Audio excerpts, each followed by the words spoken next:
Hey guys, Dr. Ben here, Functional Medicine Centers. Welcome, so excited to have you on the video today. I'm gonna talk about what I say almost every single day is that it is probably not your thyroid. So many women, so many people, especially women, because we know that it's an 8-to-1 ratio women to male as far as thyroid issue goes. So many women come in and go, oh, it's my thyroid, it's my hormones, it's, they know for sure what it is. But in reality, there's so many different things that can be going on, and most of the time, it's not your thyroid that is the true problem. So let's get into the why and how could I even say that blasphemy, right?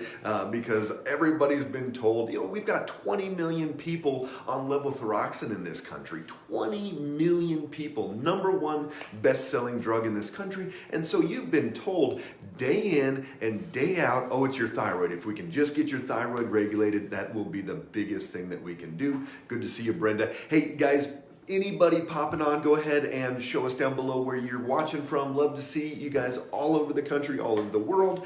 And if you know anybody dealing with thyroid issues, share this with them and get this information out there. So thyroid, it's not the be-all and end-all. And if you get your thyroid hormones stabilized, you will feel better. How do we know that? Well, because we see a lot of people, and we know there's 20 million people on levothyroxine.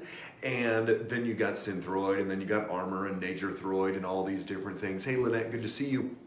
And yet, hey, Jessica in Sioux Falls, and yet what happens is that even when people get a good amount of thyroid hormone, when they get enough thyroid hormone, when their doctor thinks it's okay, they don't lose weight, they don't have energy, they don't feel good. It's not this be-all and end-all and, oh good, now I'm on this medication and I'm fixed. So here's the whys as to why it's not truly your thyroid. #1 is that over 80% of the people that have low thyroid, it's actually Hashimoto's. Give me a thumbs up if you guys have heard of Hashimoto's, have been diagnosed. If you have been diagnosed, let me know down below. And this is going to apply to you guys. So, hey Randy, good to see you there in Scotts Bluff.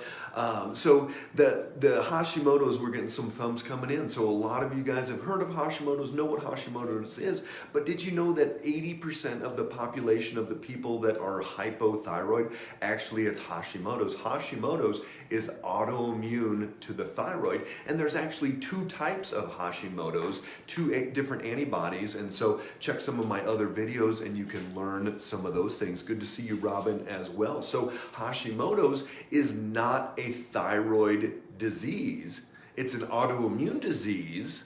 Hey Sherry, good to see you. It's an autoimmune disease that's attacking the thyroid. So what does that mean? Well, the thyroid is just a symptom. It's like when my mom had MS and it was attacking the nerves. It wasn't a nerve or a neurological disease. It was an autoimmune disease that was attacking the nerves. Rheumatoid arthritis is not a joint disease. It's an autoimmune disease attacking that joint. So even if your thyroid is deficient, even if you do have low thyroid hormone from Hashimoto's, it's not the thyroid's fault. It's actually that autoimmune condition. So we've got to reverse that autoimmunity. And in over half the people that have one autoimmune condition, they have multiple, meaning we look for rheumatoid arthritis, we look for lupus, we look for all types of different things.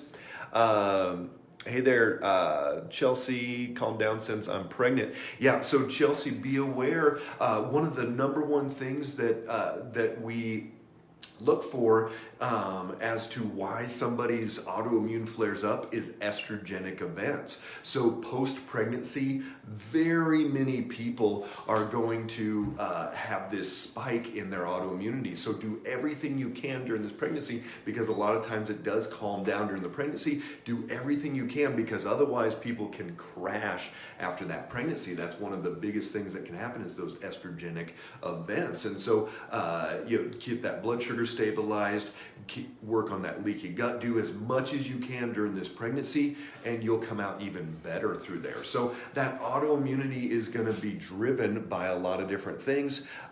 Steve, so should Hashimoto's get the vaccine? Or that's Connie and Lincoln. So Connie, a lot of immunologists and a lot of rheumatologists recommend their patients that have autoimmune conditions to not get vaccines, whether that's COVID, whatever you've got dealing with. So you got to talk to your doctor about that. Be aware of other autoimmune conditions. The concern is that if someone, especially if they're in an autoimmune flare, it could really rev up that whole immune inflammatory cascade. So if you do have Hashimoto's, it is autoimmune, and there's very good chance that there's other systems being attacked. So you need to be informed, talk to your doctor about that, but definitely it's a big red flag, and there's a lot of rheumatologists, a lot of doctors, immunologists out there that don't recommend vaccines when you are already in an autoimmune flare, as that can cause some other issues. All right, so Hashimoto's, we know Hashimoto's is not a thyroid disease. It's an autoimmune condition attacking that thyroid. So what else can happen? One more question here. Is it more common for someone with hypothyroidism and Hashimoto's to develop RA or other autoimmune diseases? Yes, absolutely. And over half the people that have one autoimmune condition, they have multiple. So everybody that comes into our office, whether we know they have autoimmune or not, we check for rheumatoid factor, which is rheumatoid arthritis. We check for ANA, which is lupus, Sjogren's, a bunch of different things. So this is the big concern. No one is going to die from Hashimoto's, but you'll never feel good. You'll never be cranking along if you don't fix it. But in over half those people, they're going to develop something else that's even more yucky than that. So there we go, Hashimoto's. The other thing is that a lot of times people, their bodies, they could take their thyroid hormone, and even in our healthy range, when we look at that blood work, their thyroid hormones are fine, and it's not a low thyroid state, even in the healthy range that we look at. But they've also got blood sugar imbalances, and they've got liver issues, and they've got leaky gut, and their brain's off, and they're inflamed, and they've got anxiety, and they can't sleep. Any number of other things that kind of mirror or mimic those thyroid symptoms. And so a lot of people just start chalking it all up. I'm tired. I can't lose weight. My gut's off. I got slow digestion. I'm a little bit depressed. My brain's not working like it should. All these different symptoms, and people go, it must be my thyroid. And then they go to the doctor and say, hey, I need a different thyroid medication or a different dosage or whatever.